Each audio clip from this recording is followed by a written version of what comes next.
Thank you. Welcome. It is the appointed time. It is April 14th at 2 p.m., time for the Regional Governing Board meeting. We will start with a roll call, please. All right, Naomi Dewar is absent. Ed Lawson? There's a duty outside, so we're going to make sure that this happens. Mayor Lawson, since that is the case, you lead us in the pledge this afternoon, sir. Please join me in the pledge. I pledge allegiance to the flag of the United States of America and to the republic for which it stands, one nation, under God, indivisible, with liberty and justice for all. Thank you so much, Mr. Mayor. Item number 3, approval of the agenda. Does anyone want to take anything out of order, or does anything need to be changed in any way? Looking for a motion. So moved. Motion by Ms. Herman, second by Mr. Lawson. Do we have any public comment on this item? There's none for this item. We have Okay. none. We should just ask Mr. Rundle if he wants to speak. We'll just do, you want, For every item, right? You speaking to yourself, because we're going to adjourn. all right. Have a motion and a second. Is there any other discussion? Seeing none, all those in favor, please signify by saying aye. Aye. Any opposed? Motion carries unanimously. Thank you so much. Approval of the minutes for December 9th, 2021. Are there any emendations to those minutes? Move to approve. Have a motion by Mayor Lawson, second by Ms. Herman. I'm going to assume that I have no public comment because I don't see anyone raising their hands. Have a motion and a second. Is there any other discussion? Seeing none, all those in favor, please signify by saying aye. Aye. Any opposed? Motion carries unanimously. Item number 5, public comment. There's none. Mr. Rundle, are you sure you don't want to speak at this time? Okay. Done. We will close public comment and bring it back to the board. Item number 6, business of the day. Mr. Smith, would you take us into 6A, please? Absolutely. Thank you, Mr. Chair. Jeremy Smith for the record. I'm going to take us through a presentation for our fiscal year 2022-23 budget.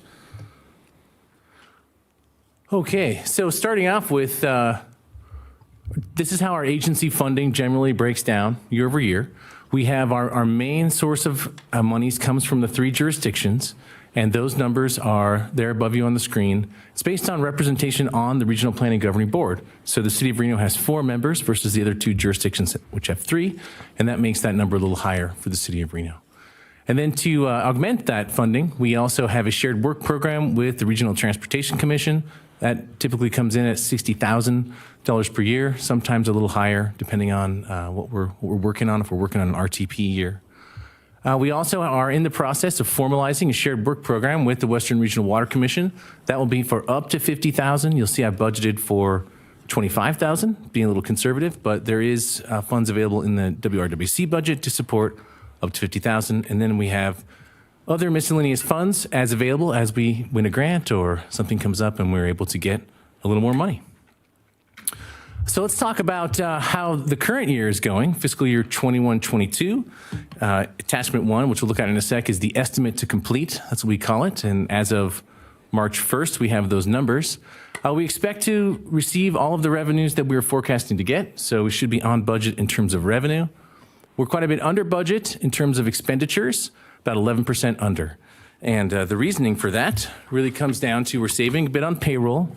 Honestly, it's been difficult during COVID and the way we've been doing our hybrid work schedule to onboard very many people, if at all. So we've saved a little money in terms of having a little money set aside for hires that we didn't do. So we're about 92% of budget on payroll.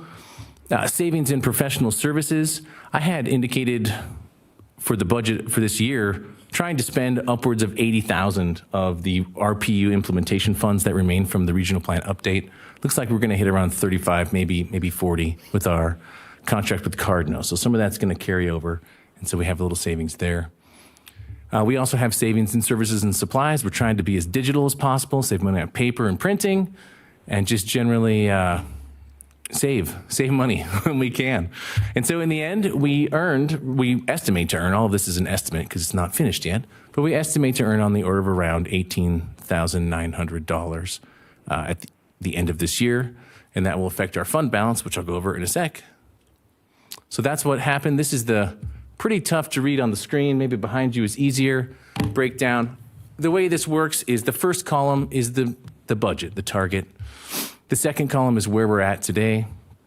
The third column is what we estimate we'll need to complete the year. And then the fourth column is where we think we'll be at the end of the year. And so again, we think we're going to be about $18,000 to $19,000 above. So we've been saving. Oh, what happened? Okay, so I will apologize right now. In the staff report, the heading for this section said fiscal year 21-22.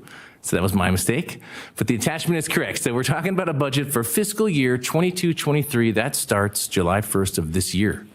As I mentioned, we were requesting no increase to the jurisdictional allocations. That'll be the third year in a row we've been able to achieve a steady state of allocations from the jurisdictions. We also have the shared work program with the WRWC. My understanding is that's going to be ratified at the May meeting of the WRWC, or maybe it's an April meeting, but here coming up soon. And so we'll bring that back to you in June so that you can see what got ratified and make sure everything's cool and push that through. Likewise, at that same time, we'll bring you the RTC shared work program for the 60K. And those things will be resolved on both sides because that will also go to the RTC board. Other assumptions in the 22-23 budget include 5% merit-based increases for 2 of our staff. I'm going to go into some more about information about that in a sec. Promotions for 2 of our staff. We'll talk about that too. We're going to look to use about $50,000 more of the RPU implementation funds to support our infrastructure plan, the Truckee Meadows annual report, and the natural resource plan as needed. We have a guy lined up to be a GIS intern this summer. He's a grad student from UNR in geography. He's going to help us with some stuff during the summer. And we're all ears if folks have ideas for where else we might be able to get interns. We were talking about getting a planning intern as well. So we'll do a little bit of money towards interns. And then one note is that there's a little bit of a difference. We moved data and services out of the professional services category. We have 3 main expenditure categories and into services and supplies because there isn't really a professional service being performed. It's really just licensing data or getting that kind of information. So we thought that was appropriate, and I'll show you what that looks like. So again, pretty much impossible to see on that screen, but if we look behind us or in your packet on page 17, thank you, Mr. Chair, you can see we have the same revenue forecast, $931,440. Very similar budget expenditure forecast as well, around just over $1 million. And then what that'll mean is that we will start digging into our fund balance, which at this point, because we haven't really had to dig in over the past 2 years, is pretty healthy. So we want to try to utilize that money both for staff, for salary, we're going to talk about that, and also for making sure that we are spending appropriately to accomplish the natural resource plan and public infrastructure plan. So it's impossible to read up there, so I'll go to the next slide, which does a pretty good job of laying out the fund balance calculations. So we got to remember that we don't have the audited financials for the current fiscal year, and we're in the process of auditing for the past fiscal year. So we're still in estimating zone, but we're feeling pretty good about where we're at. And so we believe that we will start the FY 23 or 22-23 year with about $240,000 in our fund balance. Now, a lot of that, again, was savings from last year, and then about $18,000 to $19,000 of savings this year is being added to that.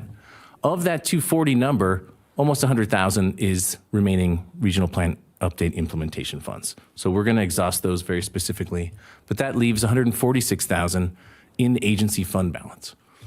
Given what we're planning to do, or I've put into the budget, if we use about 50K, that will put us at digging into that 94,500 by about 50K. It'll leave 44,000 behind for the subsequent year as we move towards the 2024 5-year mandated update. And then we'll probably need to use on the order of around 43,000 of our regular fund balance. And then it'll end us up, at the end of the year, I guess it'll be June 30th, 2023, at about 103,000 in the regular fund balance. So we're still looking really healthy, even after digging in and doing all the things we're going to try to do this upcoming fiscal year. All right, so just a little bit about fiscal year 2022-23 and work items. What are we doing, right? If you're curious about that. I will say that, I've been working at Regional now since 2011, and over that time, we've been kind of on an arc. When I began, there was some real concern around whether Regional would persist. To some degree, we were on the chopping block.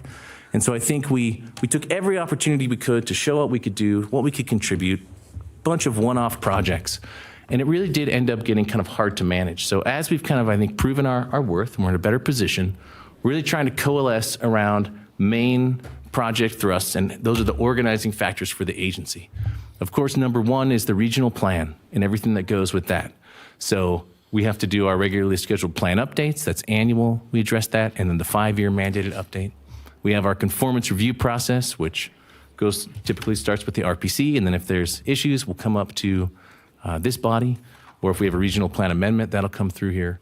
And also we have projects of regional significance. So that's the core business that we're always trying to maintain at a super high level.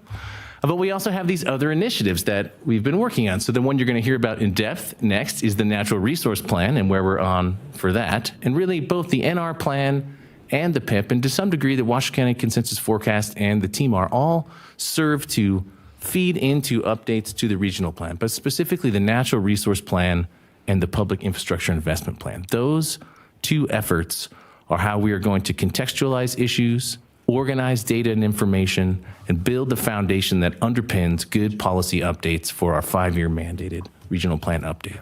That's really the direction.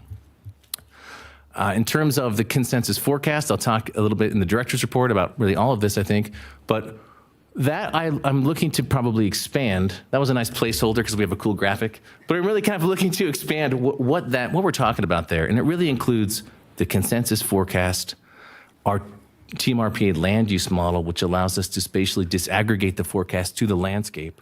And then also there's a tie-in with housing and the regional strategy for housing affordability. So that chunk really kind of helps us organize those efforts. And then the Truckee Meadows annual report really tied into all of it as well. A big tie-in to the Public Infrastructure Investment Plan, because what we're trying to do is every year we have to ask the jurisdictions and affected entities for information. And we also want to get more information about infrastructure planning and CIPs, and we've been receiving that. So we're trying to hone the ask to one time to satisfy both of those pieces at the bottom and be hopefully less burdensome to folks. But those are generally the areas that, the work items we're doing. And if we're taking on anything, if the board suggests that we should take on more work, we're going to want to try to fit it into this scheme. Okay, moving on.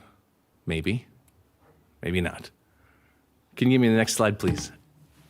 Okay, great. So what I wanted to do is we talked about my salary and review at length through a few meetings, but I'd really like to focus on the other staff that are here in the room from TMRPA and how that's going and what we imagine the future for them holds as well. So for whatever reason, the graphics aren't showing up great, but I just threw this up here to give you an understanding of how our positions are organized and what those salary ranges for positions are and how that generally compares with, in this case, I chose the City of Reno because it was very available online, but also City of Reno, I think, pays the best when it comes to planners. And so just to give us an understanding of kind of where we sit in that range. We have 3 levels. We have regional planner, well, we have 3 kind of titles: regional planner, we have policy analyst, and we have GIS planning analyst.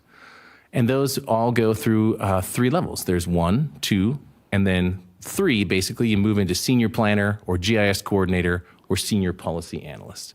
And so I tried to kind of walk that over to what a similar position at the City of Reno might look like.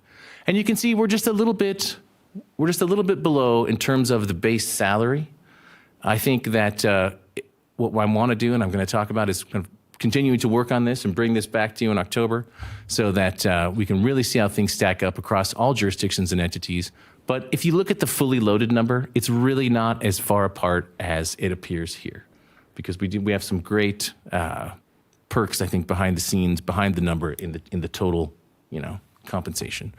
But at any rate, it does seem clear that we could, even with that in consideration, we still are a little low. And so we need to be sensitive to making sure we're keeping our staff healthy, right? They're doing a great job. So I've put this together. This is kind of silly, but the first bar is that first level. And you can see for 22, 23, everyone's moving out in our agency out of that first level. Everyone will be in level 2 or level 3. And so what is going on? Well, first off, we have Shawnee Sousa. She is the newest addition to the TMRPA staff, but she's been here for at least 4 years, I feel like. Anyway, and so with the adoption of this budget, she would move from a regional planner 1 to a regional planner 2, right at the beginning of that range. I think if you enjoy the graphics that you're getting, we can thank Shawnee because she has an amazing graphics background. She's been doing really up in the game as far as what we're able to portray, both our social media presence online, but all of the products like the stuff you're seeing in front of you today. Thank you, Shawnee. And then we also have a promotion for our jack of all trades, Damian Kerwin, our clerk, GIS analyst, technology troubleshooter, just everything we need to get done. He's been the longest standing employee after myself, and we can see him moving into the GIS coordinator role because he's really stepped up and taken on huge responsibility in terms of the GIS work that we do at the agency. So really, really happy with Damian and the great work you do. Thank you, Damian. How come you didn't put up he slices, dices, chops, and peels? I mean, he's the Ginsu of regional planning. Very good. Next, we have Nate Kusha. He's our policy analyst. Nate really has been instrumental in, I think, crafting good policy for our new regional plan. He's the expert at the new plan. Whenever we have a question, Nate's in the room to help us solve it. He's really the policy guy. And was promoted last year, I believe, to the second level. So recent promotion, now getting a 5% merit-based raise. And then lastly, but not lastly, we have Chris Tolley, fantastic regional planner number 2, also been promoted recently to that second level and getting a 5% raise per the budget. And Chris brings just a wealth of experience. He has several years of local planning experience at Butte County in California that he did before the recession. Brings that to bear, and I think has been with the agency for over 5 years now. So has a lot of experience at TMRPA as well. And together, these 4 folks really make it happen. I mean, without these guys, we would not be in the position we're in right now. So thank you very much for your hard work, and we want to do the best we can to continue to reward you for that.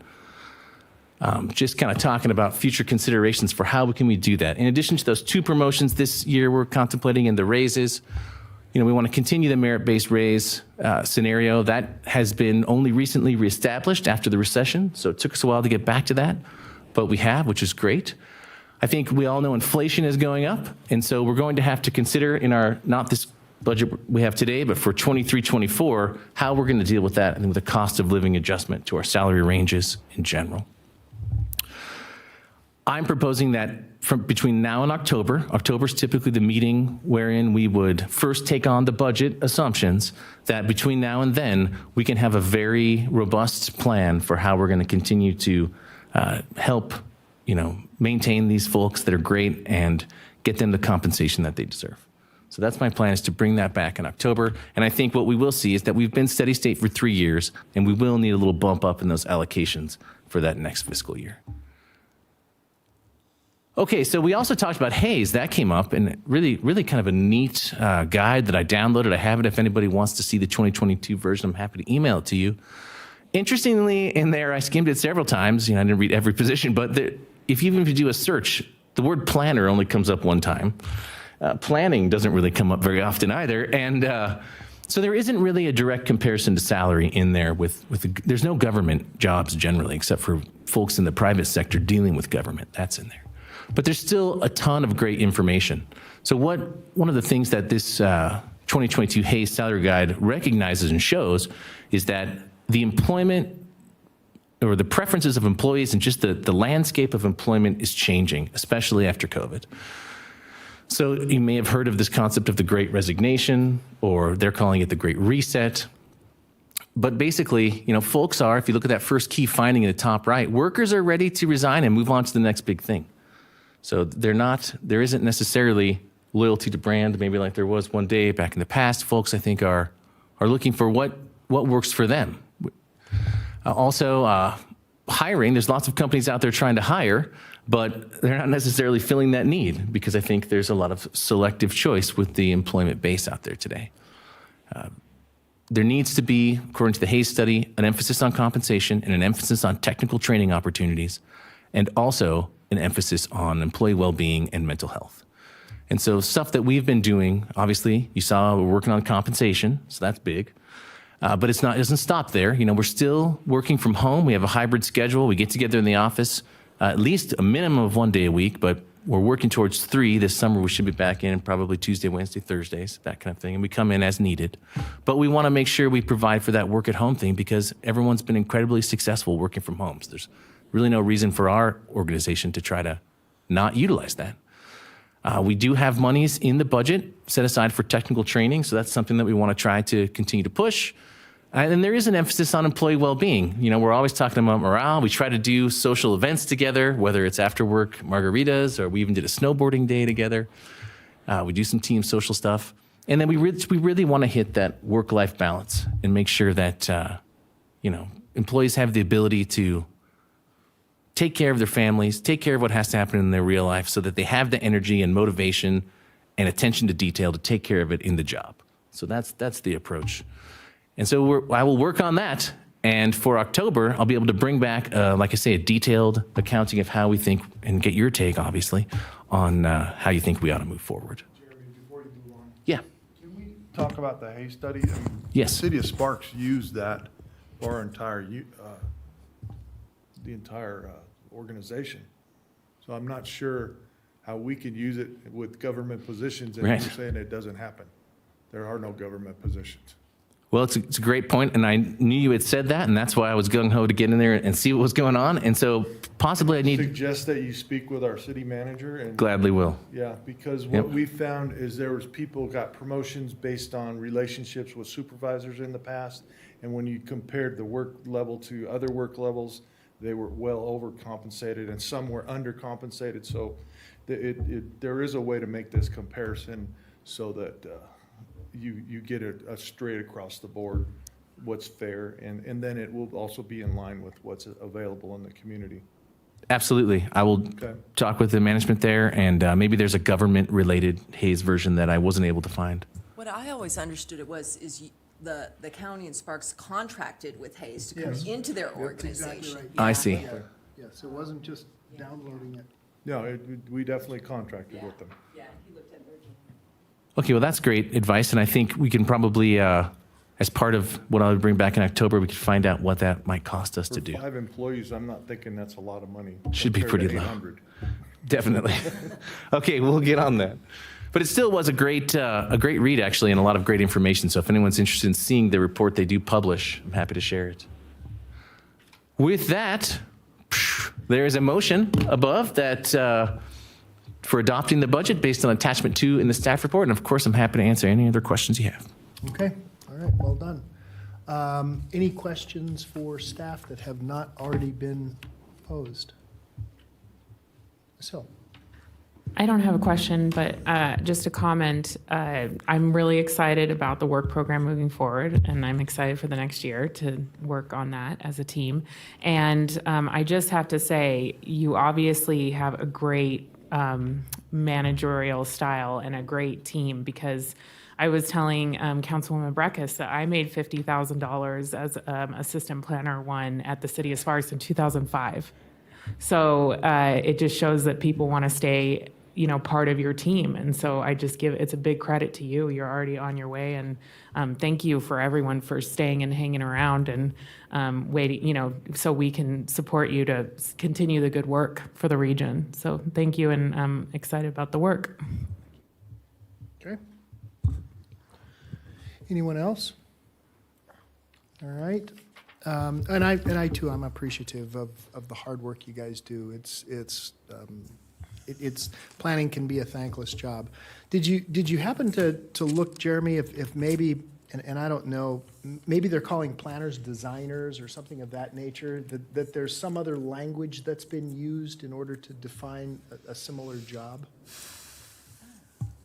Great question. I did look through all all of the salary listings that were in that report, and I couldn't find anything that was that comparable.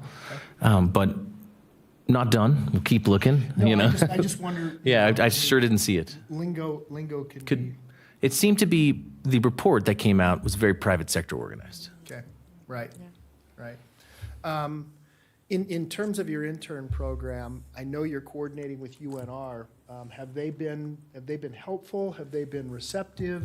Have we been able to get a good pool of applicants? Or do you need help, maybe a little higher? Because I know I had a conversation not too long ago with the provost, and they love intern programs. Great. I mean, we've had a successful relationship. A lot of interns have come over to us from geography. That kind of slowed down as I took this new position, and my relationship to geography exists still, but it's not as strong. I'm not teaching or anything. But we also have participated in the PAC internship program at least 3 times. But I would take any help we can get to identify folks or programs that would allow us to get eager folks into the office to help us do stuff. We've been pretty successful. It can be hit or miss with interns. Sometimes you might end up spending a lot of time showing them what to do and then they're gone. But in general, we've been able to get folks that are pretty sharp and have picked it up really quick and have actually helped push us along. So I would gladly take you up on that. Okay, very good. Yeah, and in my younger days, I was in the program of margarita drinking, and so I'm happy to intern with the. You could join us at one of our Absolutely. after-work social events. Looking forward to it. Looking forward to it. All right, if there are no other questions, I'm ready to entertain a motion. I move to adopt the proposed TMRPA budget for fiscal year 22-23 as presented in attachment 2 of the staff report. Okay, a motion, do I have a second? So I have a motion by Ms. Hill, second by Ms. Herman. Is there any public comment on this item? There's none. Okay, thank you, Mr. Kerwin. We'll bring it back to the board. We have a motion and a second. All those in favor, please signify by saying aye. Aye. Aye. Any opposed? Motion carries unanimously. That takes us now to item 6B, their natural resources plan. Thank you, Mr. Chair. We have a presentation today from Nate Kusha. It's item 6B, Natural Resources Plan, update on data gathering, outreach, and engagement, and progress to date. Nate Kusha. Welcome, Nate. Thank you. Good afternoon, board members. As Jeremy mentioned, Nate Kusha with Regional Planning will be going through the Natural Resources Plan, kind of where we're at so far, and I'm going to take the first portion of this presentation regarding the engagement and outreach that we've done so far, and then I'm going to pass it to one of our team members from our consultant team, Cardno, to go through kind of the data gathering effort and where we're at there. So, with that, good job. All right, so just a brief overview of our natural resources plan. What's the goal with all this, right? So our long-term goal is to really have a centralized hub of natural resource information, including narratives, data, information, and maps that's regularly updated and maintained in order to inform these policy decisions going into our 2024 regional plan update. So with that, back in August of 2021, you guys approved our scope of work that consisted of 2 phases. Phase 1 has been completed. We've kicked off the project, we've done the scoping, and we are well into phase 2, which includes those 3 tasks of outreach and engagement, data gathering, and those policy implications. So with that, we'll go through some of the engagement and outreach that we've done so far. So we at Team RPA have been doing all of the engagement outreach so far. We've created a series of self-guided field trips, the first 2 of which have been released on our Natural Resources Plan website. You can see here, and you guys, I believe, have the handouts here. This is our first one. These are really just meant to get people out to these natural resource areas that have notable things that relate to our natural resources plan. So if you actually go to the digital version of this, you can click the little click here button. It'll take you to Google Maps, take you through the whole route there. You can go out and drive it. For each of the stops, we have things like the environmental site highlights, things like what's important about this site from a natural resource perspective, things like flooding, stormwater, agriculture, whatever it may be. So on the screen here is our first one that we put out. I don't know, over a month ago now, I think it was. If you guys haven't gone out and done the field trip, go for it, or you can do a virtual field trip through Google Earth. That's always fun as well. We had the Truckee River Narrows for this one, the UNR Farms Main Station Field Lab. We also did the Rosewood Nature Study Area and the Daybreak Development Area. That was field trip 1. Field trip 2, you also have at your station there, that was out to Moon Rocks. It was kind of a one-off because that's quite a far trip to take for that field trip. So as I mentioned, all these are on the Natural Resource Plan website. You guys can go check them out there as well. So moving on from that, we have developed 6 categories for the Natural Resources Plan, which you can see here, and those are physical resources, biological resources, sustainability and resiliency, cultural and historical resources, outdoor recreation, and development and open land interactions. So with that, we've created this infographic, which really just illustrates examples for each of the categories. You guys have the more refined version of this infographic at your station that further describes the categories and kind of what each entails. We wrote those up recently. This is also on the website. You can go check it out there. We're also going to be using these categories to individually to organize our Natural Resource Plan document by. It'll be kind of our chapters, as well as our website and a variety of our data as well will be organized through these categories. We initially created this infographic to really help inform our survey participants about what the categories are so they can make more informed answers to those questions, and we'll get into that survey in just a second. And these graphics have really been created to really provide continuity across the project. So for the public, they can see, okay, well, we have culture, we have this mammoth, right? If they start seeing that, culture, historical resources, and also helps them to identify like, oh, this is part of that plan that those guys are working on at whatever that agency is. So with that, we have released our first in a series of surveys we're going to release. This one really asks participants to rank the 6 natural resource plan categories in order of importance to them. It also asks them to identify what they kind of love most about the natural resources in our region, as well as what they're most concerned about for the natural resources in our region. So to date, we have had 375 participants on this survey. It's just shy of a statistically representative sample size for our population, so we're hoping to hit that real soon. And we'll go over some of the results. So this chart is showing a lot, but it basically shows kind of the rankings of the different natural resources and how participants rank them. So just going through a little easier, physical resources ranked number 1, followed by biological resources, sustainability and resiliency, and then outdoor recreation, development and open land interactions was 5th, and then finally the cultural and historical resources. So you can see the total breakdown of how the participants ranked them in that chart on the right. The light blue is, they ranked number 1, and then going up from there is 2, 3, 4, 5, and 6. So we will be closing this survey soon. We'll have more surveys coming out, more specifically around each of kind of the topics within these categories going forward as well. As far as the question of what do people love most about our natural resources, these are kind of some preliminary results of what people said. We have this word cloud, right? People mention things like access, trails, open spaces, the river, parks, etc. You can kind of see the words that popped a lot across a variety of those answers. Yet again, preliminary results. We'll have more detailed stuff as we close the survey and do more analysis. So in addition to all that, we will be hosting some large forum engagement events coming up. We're going to be hosting these in outdoor venues in order to highlight our natural resources and parks and open spaces in our region. The first of these is going to be held at Bartley Ranch Regional Park on May 21st, so that's just a little over a month away.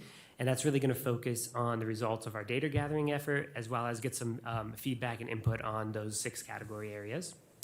The second event, we have reserved Rancho San Rafael Regional Park, and that'll be on September 24th, as you see there. And it's a little farther out, but we'll probably have more information about our narratives, things like that, and get public input on those at that point.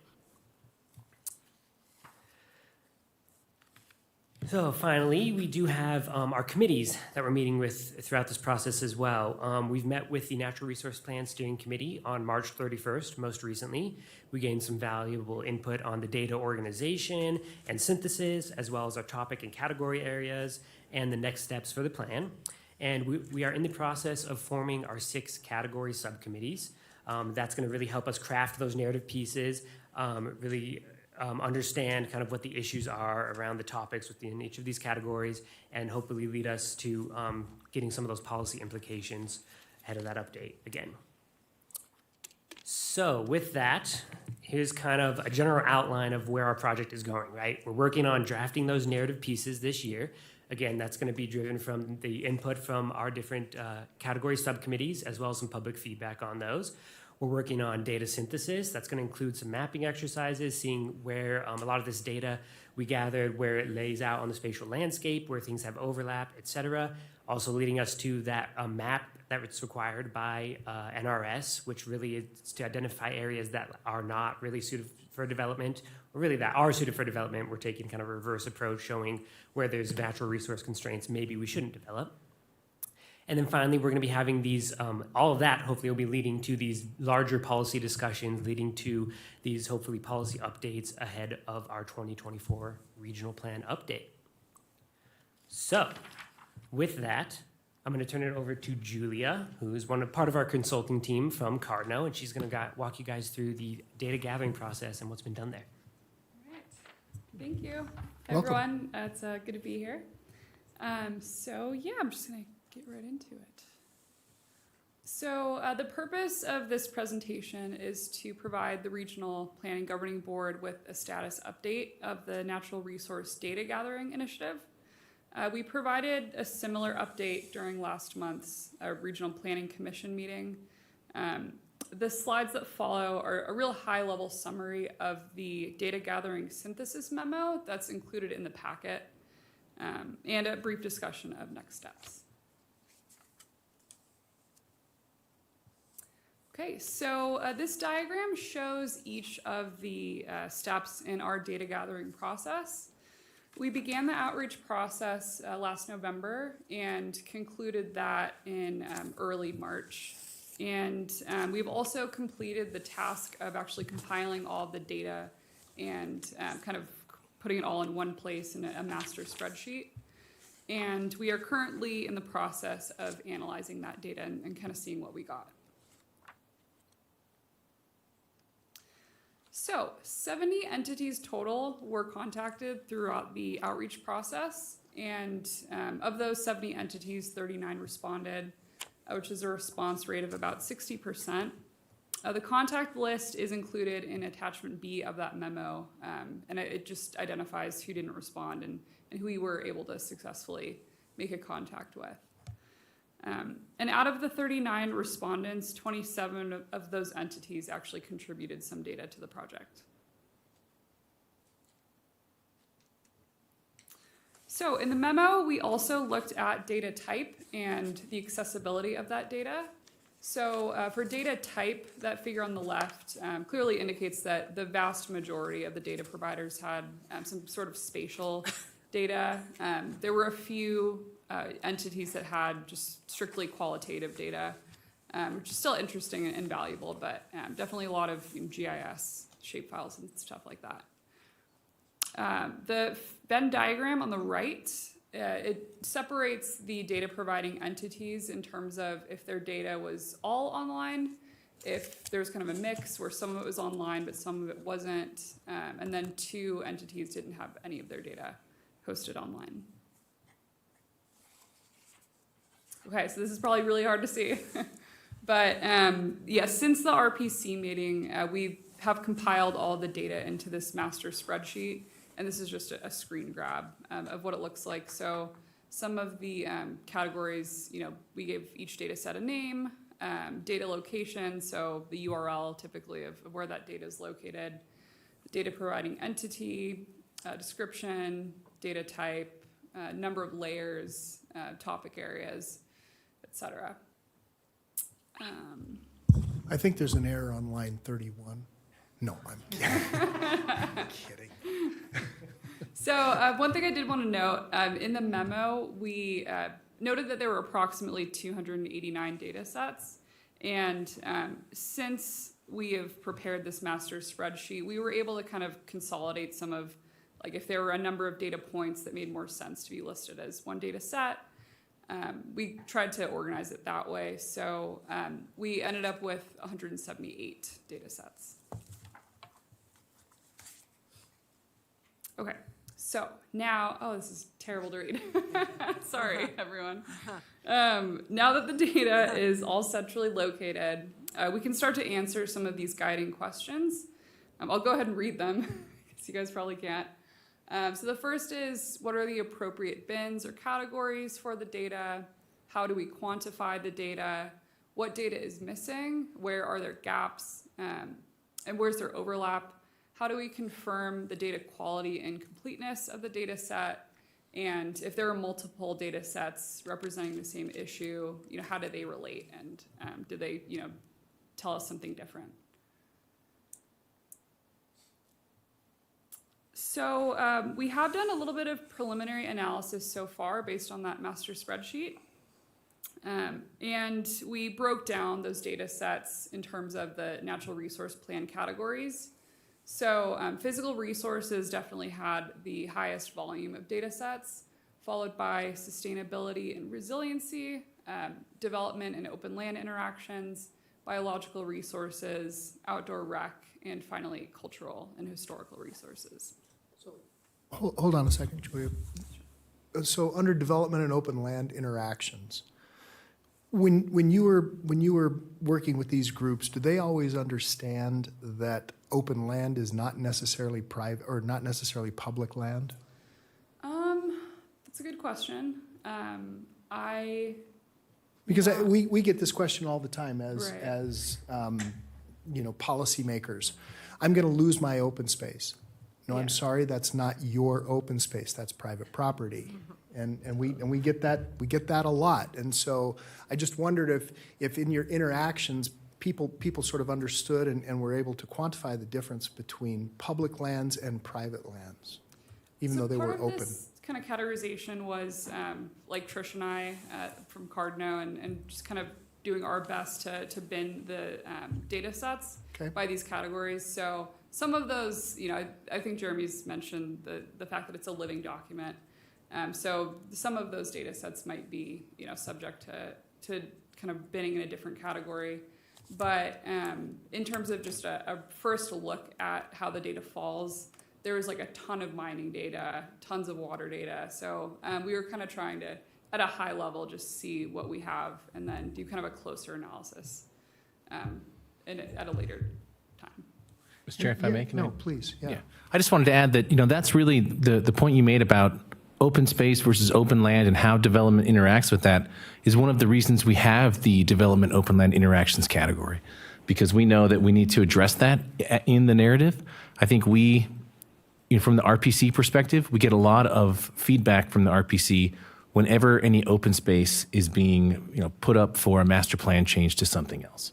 So, and that's actually designated open space typically. Right. But of course, there's other open land that people perceive and functions as open space, but is privately held. And so what we want to do is try and flesh that out in the narratives of that topic area. Yeah, and I'm not trying to throw you for a loop. I'm just trying to understand. Thank you That's so a good much. question. Okay. So in addition to looking at the data sets in relation to the natural resource plan categories, again, looked better on my screen. So we just did a really, again, preliminary analysis of how the data sets fall in terms of the topic areas that TMRPA had identified as being kind of important issues in our region. And I'll read them off, some of the big ones. So minerals and mining has the highest volume of data sets, followed by water, wildlife habitat preservation, vacant land. So those are some of the kind of high volume data set by topic. But one thing I do want to note is that this is based on kind of a one-to-one categorization of the data sets and just where each data set best fits in terms of those topic areas. We do plan on taking each data set and tagging them with all of the topics that apply. So for example, NDOW has a lot of data related to wildlife habitat preservation and hunting and fishing. And based on this figure, it looks like there are no hunting and fishing data sets. So it's not super accurate. But our goal was just to, at a high level, kind of see where the data fell.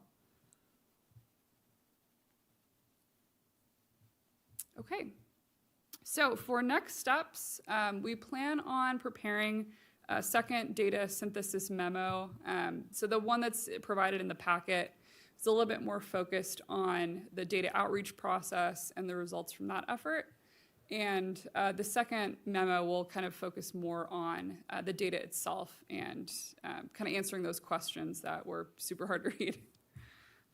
Other next steps include building the data portal, preparing some maps, and ultimately interpreting that data to inform the natural resource plan. And that's all I have. Thank you, everyone. All right, so that's our presentation. There is a motion here. I don't know that we need a specific motion for this, but it is on the screen ahead. And either myself, Julia, Jeremy, we're available for questions you guys might have. Questions? Ms. Hill? Is it too late for the people who have not gotten back to you to give you data at this point? No, this process that Julia was just describing was kind of our initial kind of overarching data gathering process where we try to do the biggest grab we could. We're going to be continuously gathering data as going forward from here, really, as in the foreseeable future. It's kind of a living document, as been mentioned, and so this was the first initial grab, but if you guys know of entities who may have data and know a contact, please reach out to us. We'll reach out to them, see what we can get, and that's at any point from here on forward. Yeah, because on your list of folks who haven't gotten back to you, I can help if you want me to. Great, yeah. Or other board members, I'm sure, also could as well. Absolutely, yeah. We're looking for help on reaching those who did not respond, so shoot us an email, reach out to us, Okay. give us contact, whatever it is. Absolutely. Okay, Ms. Perkins? Yeah, I mean, I'm not sitting on the steering committee, but what was the last thing going on? The next step is, and good presentations, both of you, the synthesis memo. When do you think that'll be available? So we populated that kind of master spreadsheet. March 31st was our target to get that done. And we're actively kind of going through it. I know that Jeremy and Nate and the team want to review that and provide some feedback. So I don't think it should be too far off. Great. I'm still, I heard Dr. Smith, Chairman Smith, say it's going to feed into our 2025 or 24? 24. Yep. 24 updates. So if I put on my head and see it as data collection for a planning effort, a plan product, then I know what that plan product looks like, which will be the next iteration of the regional plan, like the 6th iteration, so I think it is. So that's great. But if I think of it as a standalone plan in and of itself, reflective of what I would call a clearinghouse effort, I'm wondering what that policy product is going to look like. And that's how I originally conceptualized it. It was the hanging chad off the existing plan. So it'd be interesting to see if you had any case studies in your synthesis memo of example policies that can flow perhaps from what you've done so far, so we can start to conceptualize what the end product is going to look like here. You know what I'm saying? Or it might even be very creative to pull some of the natural resources policies from this plan or earlier iterations and show an example of, this is a base policy that was defective because of this, or something operational in plan implementation. I'm still conceptually having a hard time seeing the light at the end of the tunnel, but I have faith that you guys are working on it. You got a good team, and I compliment y'all on that. But, methodology, still conceptually trying to figure out where we're going to land. Yeah, absolutely. I have some comments on that, I guess. I think one thing that part of the process that we're looking to do for the kind of policy implication stuff, as well as our narrative crafting for these different topic areas, is really going to be going into doing kind of a literature review of things, right? So we're going to be pulling literature from the area. We have Washoe County has the open space plan. We're going to be looking at that. as well as other local documents. We had our Team RPA actually hired EMPSI as a consultant, and we did a regional sustainability study a few years back now, so we're going to be utilizing that as well.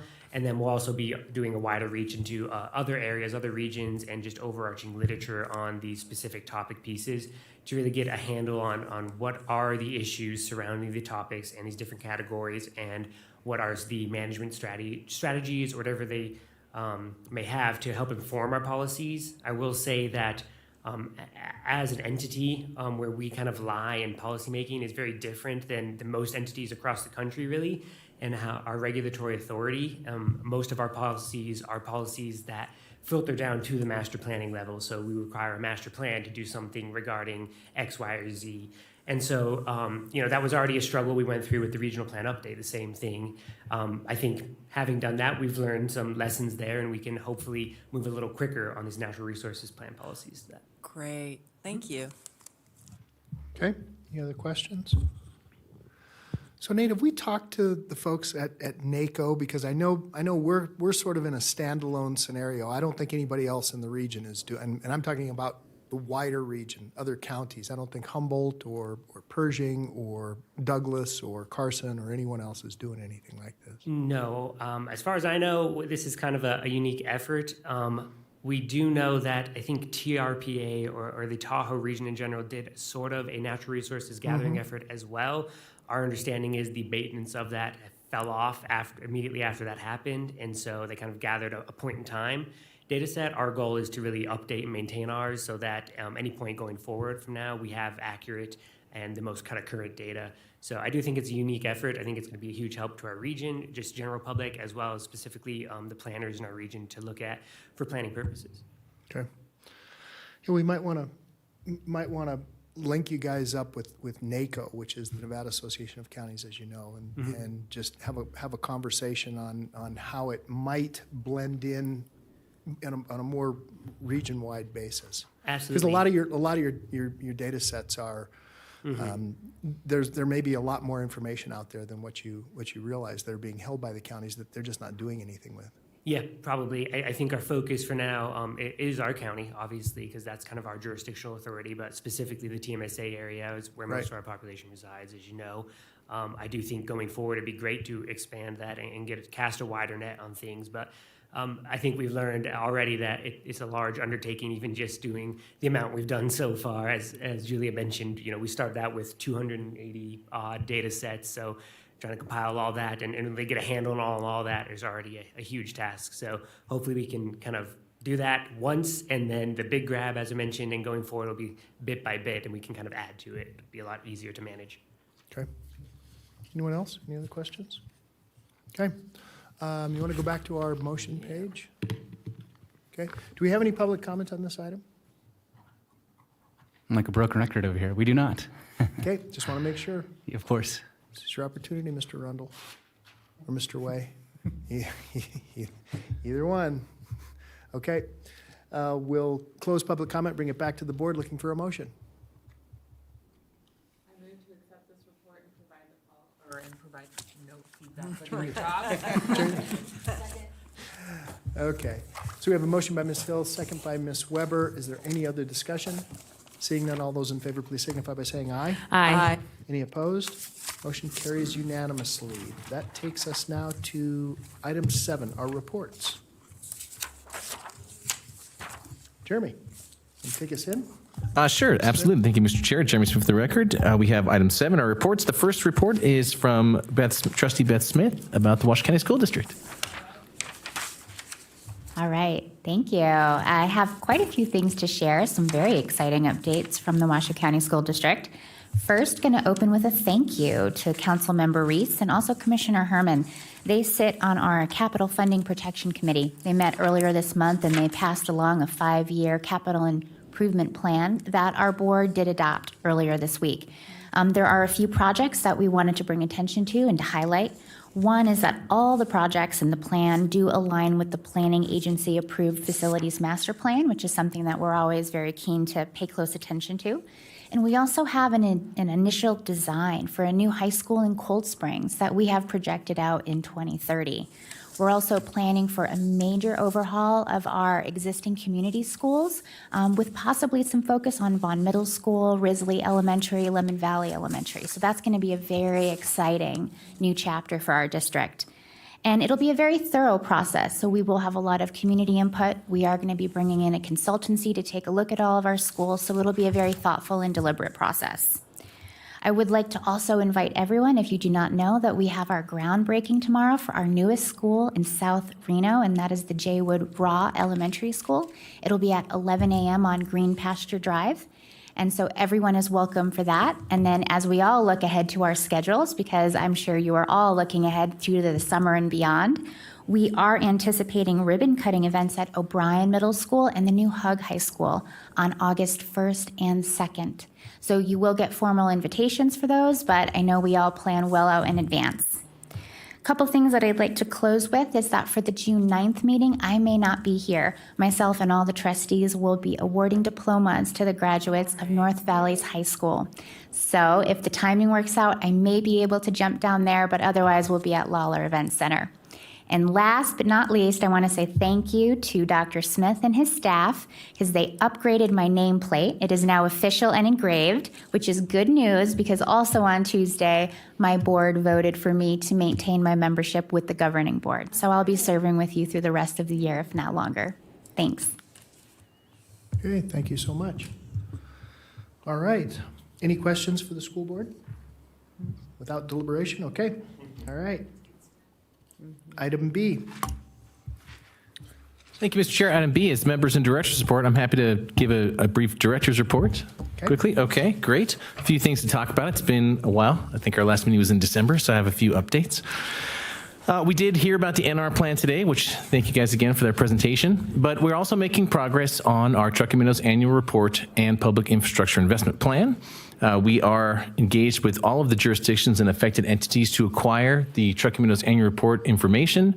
And as we mentioned last year, and I kind of alluded to in the budget presentation, we've really upped the game in terms of trying to meet those statutory obligations to investigate CIP and infrastructure and facilities planning to support the 5 domains that are in our public facility and service policy area, which are roads, transportation, basically, schools, potable water, wastewater, and flood and stormwater. So that's going to be the emphasis. If you think about the natural resource categories for the NR plan document that leads up to some policy changes, those 5 categories will be how the public infrastructure investment plan is organized and will help us get there too.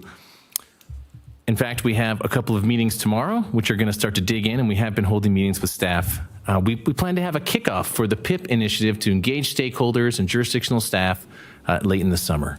So we'll keep you posted on that. In the past, we've worked with the Builders Association and folks like that to engage the development community as well. Number 2, the Washoe County Consensus Forecast. We do it every 2 years. I've been working on it. I've acquired all of the sources. We have a draft basically in hand.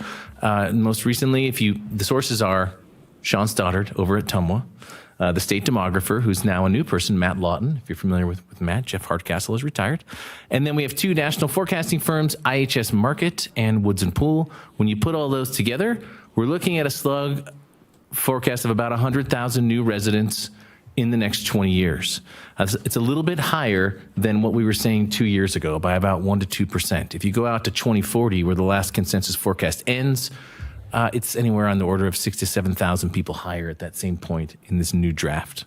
So as we continue to go down that path, we'll get that refined, but it's not outrageous, but a little bit higher than what we were expecting 2 years ago. Another update is that we are going to be presenting at the CTPP conference, the Census Data for Transportation Planning Conference. It's being held here locally. I believe it's in Reno. We got asked by the RTC and NDOT to participate. So we're going to do a presentation about how we support the RTC with their transportation demand modeling. Looking forward to that. That's going to be on June 7th through the 9th. And I can get you an exact date in case you want to participate. Let's see, I have had some limited interaction just, based on policy RC12, which indicates that regional planning should be involved in conversations around any public lands bill legislation that's being proposed. I was contacted by Senator Rosen's office, and so I've been in touch with them and talked about potentials for the lands bill. There's a list of parcels that are being contemplated. We're basically kind of weighing in on that and providing information about what is possible in terms of development right now today within the TMSA. We do a lot of tracking of GIS data about land, and so we want to make sure that everyone in that process is aware of that information. Jeremy, real quick, on that, Yeah. You saw the land consumption study that was done? I sure did. And how does that track with what your predictions are? Well, in fact, I actually helped do the GIS work for that study to help. Or then you already know. Well, and I think, I'm curious if they're lined up or they're not. well, the way that they're lined up in some sense, the way it's been portrayed is that there isn't very much residential land available. And we've gone through this, I think, as a board before and had this discussion. There's many entitlements that exist in the TMSA today that are capable of, when you count the numbers, every time I've done it, it's probably more like 40 years of growth based on the consensus forecast that we could meet inside the TMSA today. But the issue is that these are existing entitlements that aren't moving. I think they suffer from infrastructure provisioning issues or costs, and so they've been languishing. And so, to some degree, they're there. They should happen. I think they should happen first, but they're not marketable in terms of land trading, right? To sort of support future development. And I think that's what the EDON RCG study really got at, was outside that universe, which again, I think we should be targeting first. It's good to have an understanding of what also could be available in the future. One of our goals is to limit premature expansion. That's how it's described in the NRS. And so it's not anti-growth, but it's measured growth that responds to our ability to provide the services and infrastructure. So I think there's a lot of good information in that study, but there's also another story to tell about, I think maybe hopefully using some of the infrastructure money coming from the federal government to help turn on or reconfigure and make the best use of the existing entitlements we have. I would, just if I may. Sure.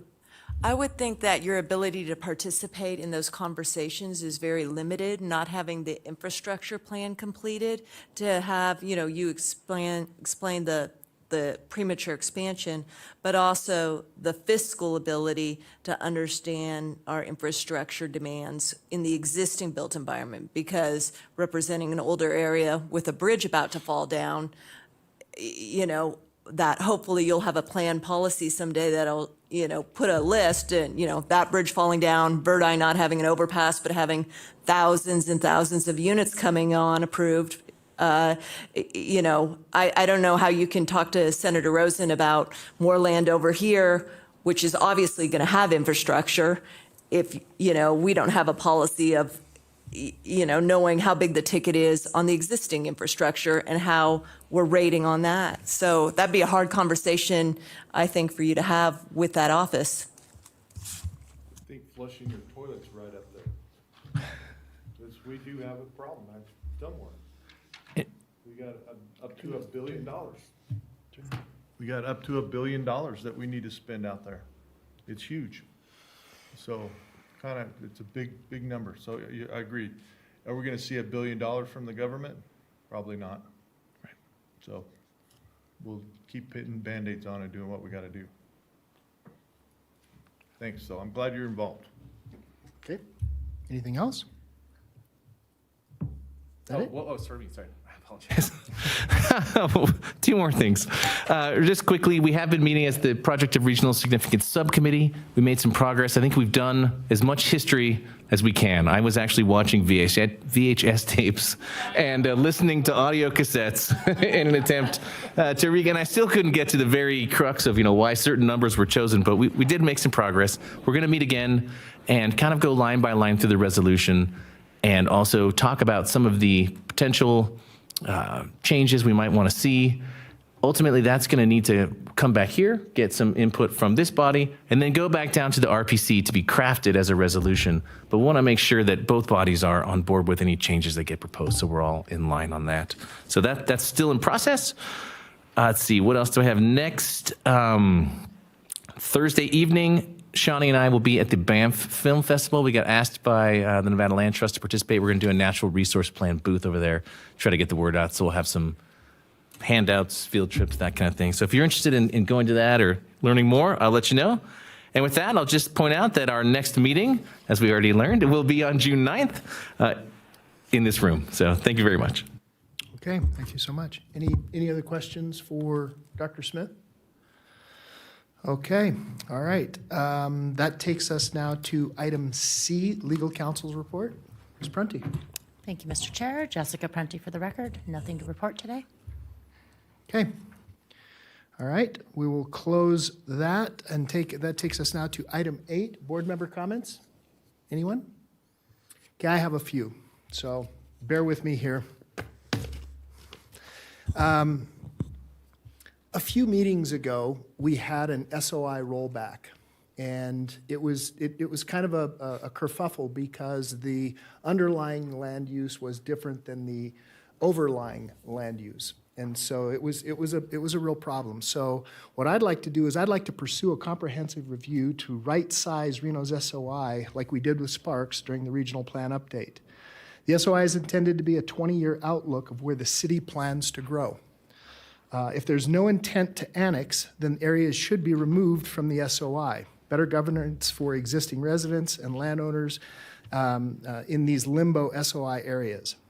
In terms of managing individual rollbacks, the approach to this issue, I think, should be based on wanting to have an efficient governance process that is clear for all parties. I think it's important that the public and our elected and appointed officials know, to the best degree possible, what the final land use designations would be following the rollback. This allows for more informed and better decisions when voting. I believe our policy RC2 has this intent, but the language should be strengthened and edited to achieve it. I believe our policy has the intent to solve the MPA portion of any rollback at the time of the rollback. There really ought to be 2 MPAs for any rollback. One to remove the master plan use designation from the city's master plan, submitted when they request a rollback, and a second MPA to update the desired land use in Washoe County. In this way, we can minimize repetitive work, i.e. staff times and meetings and et cetera, to achieve the rollback's end state. I'm going to suggest to our manager and staff and legal counsel from Washoe County and TMRPA to see how and if we can solve this issue and empower Washoe County with the ability to indicate a desired land use or an alternative alternatively communicate that area that's not wanted back. So that could occur at the time of the rollback request. At this time, I can imagine 2 possible paths that might work. If the translation table is used, then the MPA for Washoe County will be denoted in the use translation, and no additional hearing should be necessary for the RPC. This could be accomplished by a simple policy update. To me, it does not make sense to hear the item multiple times. Also, the translation table, which is what we had a problem with. The translation table was the 2 translation tables were they did not jive. It could be updated to include more than one translatable land use or to reflect the underlying zoning. Washoe County may still need to follow an independent process to ratify our record, but should not be required to come back to regional if we can handle it during the rollback. And so a lot of these things, remember, were achieved when Sparks rolled their SOI back. It was very, very smooth. If a specific MPA is desired, something not covered by the translatable table, then Washoe County should have the ability to request that land use and have that end state analyzed by regional staff and decided by the RPC at the time of the rollback. In this case, possibly, Washoe County can run a concurrent process once the rollback is first identified. Then Washoe County Planning Commission could vote to indicate the desired land use, submit to regional, and then, if the rollback succeeds, the action taken at the county commission for final ratification, taken to the county commission for final ratification. So I know that that's a lot to kind of digest, but what I'm suggesting is that the system needs to be fixed. The SOI rollback needs to be fixed because we've got a situation now where this applicant is asking for a change, and and I personally don't think that it's going to work well. We'll hear it at a later time. But that said, the SOI overlay is very problematic, and I'll just leave us with this. I don't think that we should ask landowners with an SOI overlay to serve two masters. It's just impossible. So if the city wants the property, annex it. If you don't want the property, then let's do a rollback and get it out from underneath that two-master scenario. Okay? Those are my comments. Can I ask a question? Sort of. No deliberation. Comment. I think it's just a question of, could that same information be sent off to our managers? I think there's a possibility of On that. those- What that I'd comment. like to do is I'd like to work with Jeremy and the county manager and ultimately, but I don't want to step out of line and start giving staff a bunch of work. So that's why I'm suggesting this. Ms. Brackets? I brought forward, at the request of some Mesa Park folks, a rollback of a sphere of influence before the one you were talking about that was reflected in our minutes. And I think the format for Reno not having an updated sphere of influence, and frankly, having an outdated annexation program, because they go hand in hand, should be through this body's review of the annual work program progress. You didn't make progress.